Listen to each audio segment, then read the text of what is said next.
বুড়ো বয়সে কি তোর ভীমরতি ধরেছে নাকি রে? আমাকে যখন ডেকেছে আমি যাব। এই শোন কিউটি দেববা, আমি যাব তোর সাথে, কিন্তু কোনো খারাপ কাজ করতে পারবো না বলে দিলাম। হ্যাঁ আচ্ছা ঠিক আছে, চলো। আচ্ছা ঠিক আছে, চল।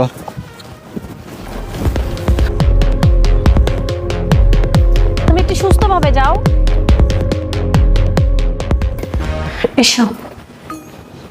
ও মাই গড, তোর বাড়িটা যেমন সুন্দর তেমনি তোর রুমটা অনেক সুন্দর করে ডেকোরেশন করা রে। তুই তো অনেক কোটিপতি মনে হয়। আচ্ছা ঠিক আছে, শোনো না, তুমি একটু ড্রেসটা চেঞ্জ করে নাও, না হলে তোমাকে কেমন যেন লাগছে। দাঁড়াও, আমি আমার স্বামীর একটা ড্রেস তোমাকে দিচ্ছি। ও মা, এটা আবার কেমন কথা? আমি নাকি ড্রেস চেঞ্জ করবো? যাক গে, টাকা তো পাবো 1 লক্ষ, যা করতে বলবে তাই করব, সমস্যা নেই। এই নাও, দেখো, এটা পরলে না তোমাকে সত্যি অনেক সুন্দর লাগবে।